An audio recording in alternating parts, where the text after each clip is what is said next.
Reels എടുത്ത് നോക്കിയാൽ useful ആണോ, ഇത് യൂസ്ഫുൾ അല്ല, ഇത് യൂസ്ഫുൾ ആണോ? ഇതൊരു AI ക്രിയേറ്റഡ് എൻ്റർടൈൻമെൻറ്റ് കണ്ടൻ്റ് ആണ്.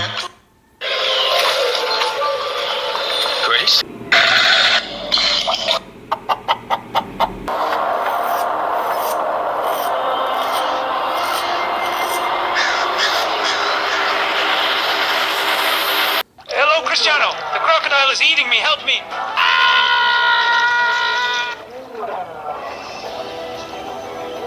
Don't worry, Messi. I'm coming to help you. ഈ തമ്മിൽ കണ്ട് ഈ വീഡിയോ ക്ലിക്ക് ചെയ്തില്ലെങ്കിൽ അതിൻ്റെ അർത്ഥം സോഷ്യൽ മീഡിയ ഓവറായിട്ട് ഉപയോഗിക്കുന്നത്, ടൈം വേസ്റ്റ് ചെയ്യുന്നത്, എനർജി വേസ്റ്റ് ചെയ്യുന്നത് ഒരു ചീത്തശീലമാണെന്നുള്ളത് ഓൾറെഡി മനസ്സിലാക്കിയിട്ടുണ്ട്. അപ്പോൾ അങ്ങനെ മനസ്സിലാക്കിയിട്ടുണ്ടെങ്കിൽ നല്ലത്, മനസ്സിലാക്കിയാലേ അത് കട്ട് ചെയ്യാൻ കഴിയുള്ളൂ. മനസ്സിലാക്കിയിട്ടില്ലെങ്കിൽ ഈ വീഡിയോൻ്റെ അവസാനം ആകുമ്പോഴേക്കും അതിനൊരു തീരുമാനമാവും. അപ്പോൾ ഞാനിന്ന് എക്സ്പ്ലെയിൻ ചെയ്യാൻ പോകുന്നത് എൻ്റെ ലൈഫിൽ സോഷ്യൽ മീഡിയ അഡിക്ഷൻ ഒഴിവാക്കാൻ വേണ്ടിയിട്ട് അപ്ലൈ ആയിട്ടുള്ള അല്ലെങ്കിൽ യൂസ് ആയിട്ടുള്ള ഒരു 6 കാര്യങ്ങളാണ്. അതിൽ ആദ്യത്തെ 3 കാര്യങ്ങൾ ഈ സോഷ്യൽ മീഡിയ ഒന്ന് കൺട്രോൾ ചെയ്യാനും അതിൻ്റെ യൂസേജ് ഒന്ന് കുറക്കാനും സഹായിക്കും. പിന്നത്തെ 2 പോയിൻറ്റ്, 4ഉം 5ഉം പോയിൻറ്റ് സോഷ്യൽ മീഡിയയിൽ കംപ്ലീറ്റ് കൺട്രോൾ കിട്ടും.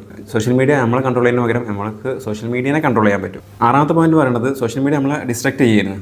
അതിന് പകരം നമ്മൾ സോഷ്യൽ മീഡിയ ഉപയോഗിച്ചിട്ട് നമ്മളെ തന്നെ കൺസ്ട്രക്ട് ചെയ്യും. അതായത് പേഴ്സണൽ ഡെവലപ്മെൻറ്റ് വേണ്ടിയിട്ട് സോഷ്യൽ മീഡിയ എങ്ങനെ ഉപയോഗിക്കാൻ പറ്റും എന്നുള്ളത്. അപ്പോൾ ഞാൻ അപ്ലൈ ചെയ്ത ആ 6 പോയിന്റിലേക്ക് ഒന്ന് പോകാം. ഫസ്റ്റ് പോയിന്റ് എന്ന് വെച്ചാൽ എൻ്റെ സ്ക്രീനിൽ ഇൻസ്റ്റാഗ്രാം ഉണ്ട്, ഫേസ്ബുക്ക് ഉണ്ട്. സോഷ്യൽ മീഡിയ എന്ന് പറയുമ്പോൾ നമുക്ക് എല്ലാവർക്കും മനസ്സിലേക്ക് വരുന്നത് ഒന്ന് യൂട്യൂബ്, ഫേസ്ബുക്ക്, ഇൻസ്റ്റാഗ്രാം, പിന്നെ റീൽസ്. ഇതിലെല്ലാം ഷോർട്സും റീൽസും ഒക്കെ ഉണ്ട്, വീഡിയോസ് ഉണ്ട്.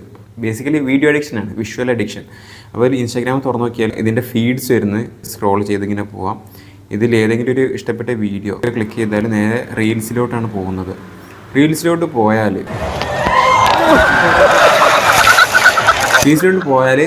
പിന്നെ തിരിച്ചു വരവ് അസാധ്യമാണ്. അടുത്ത റീല് അതിനേക്കാൾ അടിപൊളി, ഈ റീല് ഇതിനേക്കാൾ അടിപൊളി, ഈ റീല് അതിനേക്കാൾ മെച്ചം, സൂപ്പർ. AI ക്രിയേറ്റഡ് ആണെന്ന് തോന്നുന്നു. ഇത് AI ക്രിയേറ്റഡ് തന്നെ തോന്നുന്നുണ്ട്. AI ക്രിയേറ്റഡ് വളരെ എൻഗേജിങ് ആയിട്ടുള്ള കണ്ടൻറ്റാണ് ഇപ്പോൾ വരുന്നുണ്ട്. ഇതിൽ 90% യൂസ്ഫുൾ അല്ല. ഇത് നമുക്ക് എന്താ ചെയ്യാൻ പറ്റുക? ഇതിൻ്റെ യൂസേജ് നമുക്ക് കുറക്കണം. ഇതിൻ്റെ യൂസേജ് കുറക്കണം എന്നുണ്ടെങ്കിൽ ഞാൻ ആദ്യം ചെയ്ത ടിപ്പ് എന്ന് പറയുന്നത്, ഞാൻ ഇപ്പോൾ ഇൻസ്റ്റാഗ്രാമിലേക്ക് ഓപ്പൺ ആക്കി എത്തുന്നത് ഇതിൻ്റെ പേഴ്സണൽ ആപ്ലിക്കേഷനിലേക്ക് പോകും. എന്നിട്ട് ഇങ്ങനെ സ്ക്രോൾ ചെയ്യും. ഇതൊരു ഓട്ടോമാറ്റിക് പ്രോസസ്സാണ്. എൻ്റെ കൈ ഓട്ടോമാറ്റിക്കായിട്ട് ചെയ്യും. ഇൻസ്റ്റാഗ്രാം ഉപയോഗിച്ച് ശീലമുള്ളവർക്ക് നേരെ പെട്ടെന്ന് ഇതിലേക്ക് എത്തും, ക്ലിക്ക് ചെയ്യും. അങ്ങനെ ക്ലിക്ക് ചെയ്യുമ്പോൾ നേരെ ഫീഡ്സിലേക്ക് പോകും, ഓട്ടോമാറ്റിക്കായിട്ട് നമ്മൾ കാര്യങ്ങളൊക്കെ ചെയ്യും എന്നുള്ളതാണ്. അപ്പോൾ ഇത് ഒഴിവാക്കാൻ എന്ത് ചെയ്യണം? ഈ സൈക്കിൾ ഒന്ന് ബ്രേക്ക് ചെയ്യണം. ഇതെടുത്തിട്ട് എന്ത് ചെയ്യണം? ഇതിങ്ങനെ മൂവ് ചെയ്ത് എന്തെങ്കിലും നമ്മൾ സാധാരണ വിസിറ്റ് ചെയ്യാത്ത ഏതെങ്കിലും പ്ലേസിലേക്ക് കൊണ്ടുപോയിടുക. ഇപ്പം ഞാനിപ്പോൾ കൊണ്ടുവരുന്നത് ഈ സാംസങ്ങിൻ്റെ ഉള്ളിലാണ്. ഈ സാംസങ്ങിൻ്റെ ഉള്ളിലും അല്ലാതെ ഞാൻ കയറാറില്ല.